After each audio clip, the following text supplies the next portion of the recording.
원장님, 지인이 백내장 검사를 했는데요. 각막 내피세포가 2,000개가 안 돼서 가능하면 빨리 수술을 해야 한다고 들었다는데 이게 정확하게 어떤 의미일까요? 백내장 검사 중에 여러 가지 검사 장비들이 있고 또 여러 가지 검사 항목들이 있는데 그 중에 하나입니다. 각막 내피세포. 근데 우리가 사실 이제 백내장이라는 수술을 결정을 할 때 많은 분들이 이제 시력적인 거를 기준으로 많이 삼아요. 나는 아직 시력이 그래도 어느 정도 나오니까 좀 버텨보겠다, 좀 나중에 해보겠다. 근데 사실 이제 우리가 백내장 수술을 결정할 때는 시력만이 기준이 되지는 않습니다. 여러 가지 항목들, 수치들도 이제 기준을 삼고 결정을 해야 되는데 그 중에서 이제 각막 내피세포라는 것도 정말 중요해요. 근데 각막 내피세포 수가 만약에 좀 많이 떨어져 있다고 하면 이 수술을 좀 빠른 시기에 하거나 좀 주의를 해야 되는 부분들이 있습니다. 그러면 오늘은 각막 내피세포에 대해서 한번 설명드리는 시간을 갖도록 하겠습니다. 백내장은 어떤 질환인가요? 백내장은 우리 눈에 이제 수정체라는 게 있죠. 안쪽에 그 수정체가 딱딱해지고 뿌옇게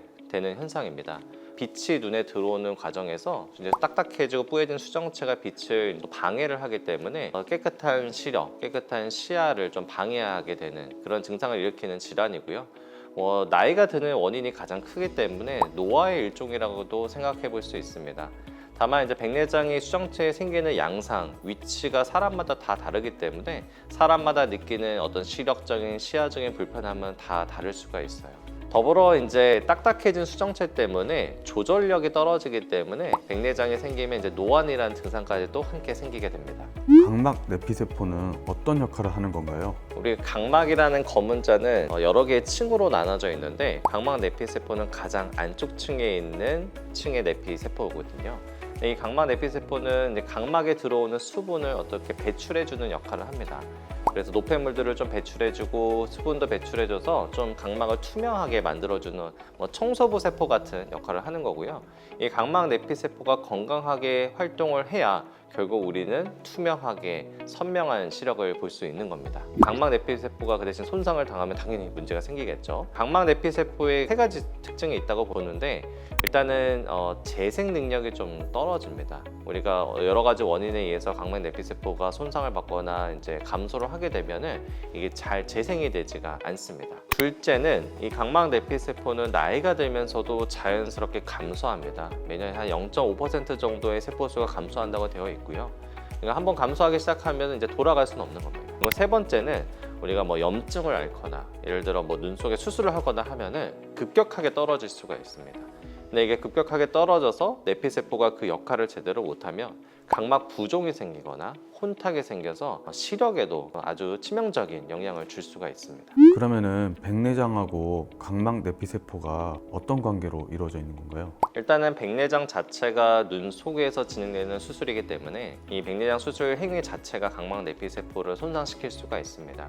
우리가 수술을 하게 되면 이제 딱딱한 수정체를 제거할 때 초음파라는 걸 사용하는데 이 초음파를 사용하는 시간이나 방법, 강도, 당연히 의사의 숙련도, 노하우도 있을 거고요. 수술 시간도 영향을 받을 거고 그리고 또 우리가 이제 수술을 하려면 눈을 열어야 되잖아요. 우리가 절개창이라고 하는데 이 위치와 크기 등 여러 가지 요인들이 이제 수술 과정에서 각막 내피세포에 영향을 줄 수가 있는데 요거를 이제 얼마나 줄여서 조심스럽게 하냐에 따라서 좀 결과가 달라질 수가 있습니다. 그래서 우리가 수술 전에는 각막 내피세포를 포함해서 정말 철저한 눈의 검사가 필요한 겁니다.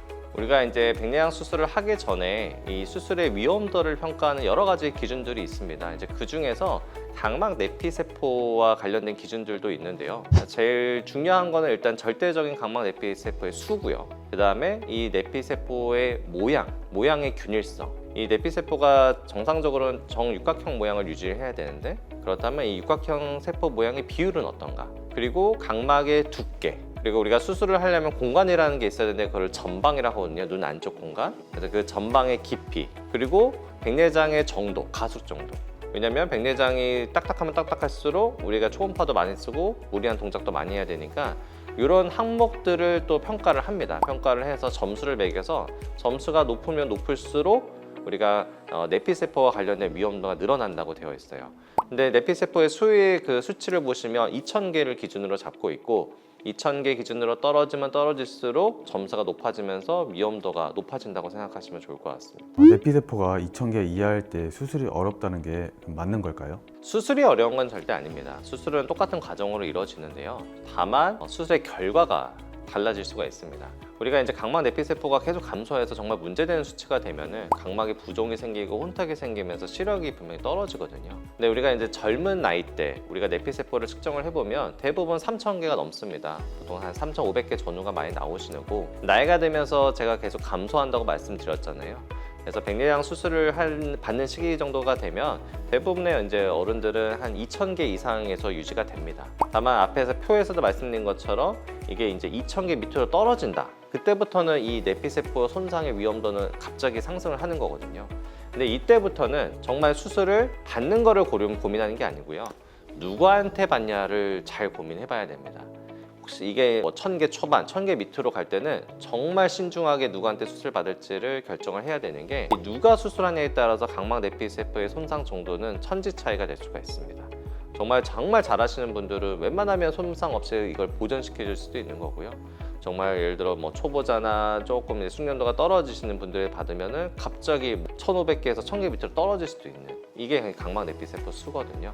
그래서 2,000개 밑으로 떨어질 때는 당연히 시기도 중요하지만 누구한테 수술을 받는지도 중요합니다. 우리가 수술하면서 각막 내피세포를 보존할 수 있는 방법은 전적으로 어떻게 보면 원장님의 숙련도에 좀 달려 있고요. 우리가 수정체를 제거하기 위해 사용하는 초음파에 쓰는 강도나 방법, 아니면 뭐 수술 도구를 어떻게 넣냐, 방향성, 뭐 움직임 등 이런 모든 조작들이 내피세포에 영향을 주기 때문에, 나는 내피세포가 적지만 좀 수술을 안전하게 받고 싶다고 하면은 수술 경험이 많은, 노하우가 많은 원장님들을 찾아가서 받는 것이 안전하게 각막 내피세포를 보존하는 방법이지 않을까 싶고요. 그런 수술 경험이 많은 분들에게 받으면 충분히 안전하게 수술 받으실 수 있습니다. 각막 내피세포가 2,000개 이하인 분들이 숙련도가 좀 떨어지신 분들한테 수술을 받았을 경우 나타날 수 있는 증상 중에 최악의 증상이 좀 어떤 게 있을까요?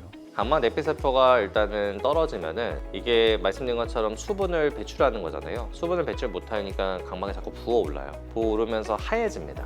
하얘지고 혼탁이 생기다 보면은 당연히 시력이 안 나올 수 있어요. 최악의 상황에서는 저희가 각막 이식 수술을 해야지만 이거를 회복시킬 수도 있습니다. 그렇다면은 언제 수술을 결정하는 게 좋을까요? 사실 우리가 나이가 이제 40 이후 노안이 시작되고 노화가 진행되다 보면은 이제 시력적인 불편함이 조금씩 생깁니다. 그래서 이 시력적인 불편함을 기준으로 병원을 방문할지 백내장 수술할지를 많이 결정하시는데, 앞서 말씀드린 것처럼 우리가 백내장 수술 시기를 결정하는 데 있어서 시력만이 절대적인 수치는 아닙니다. 뭐 각막 내피세포를 포함해서 다른 수치들도 중요하고요. 근데 사실 각막 내피세포가 흔하게 하는 검사는 아니에요. 우리가 일반적인 검사도 아니고 모든 병원에서 해주는 것도 아니고.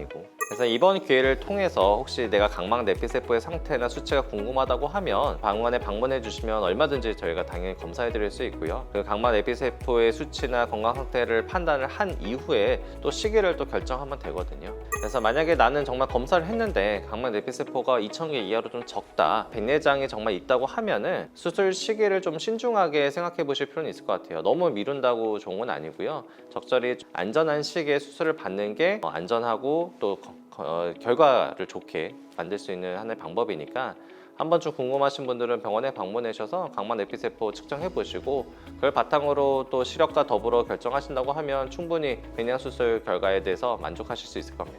원장님께서는 수술할 때 기준을 어느 정도까지 좀 잡고 계시나요? 교과서적인 거를 먼저 환자들한테 설명을 드려야 되기 때문에 항상 2,000개 기준으로 말씀을 드립니다. 이제 2,000개 밑으로 떨어지면 이제 백내장 수술을 좀 시기를 고민해 보세요 말씀을 드리는데요. 그래도 저 같은 경우는 아무래도 이제 전환부 쪽을 전공을 했고 각막 내피세포를 최대한 보존할 수 있는 수술 방법들도 많이 터득을 했기 때문에 가능하면 1,000개 이상부터는 그래도 수술을 해드리고 있습니다.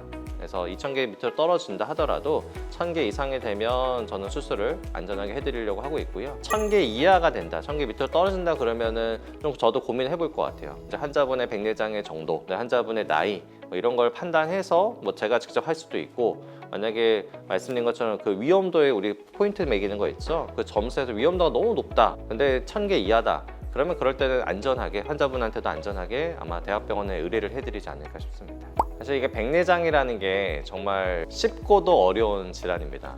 모든 사람한테 오기 때문에 안과에서는 제일 보편적인 질환이긴 하지만 우리가 어떻게 수술을 하고 누구한테 수술 받고 뭐 이런 선택들이 좀 어려운 것 같아요.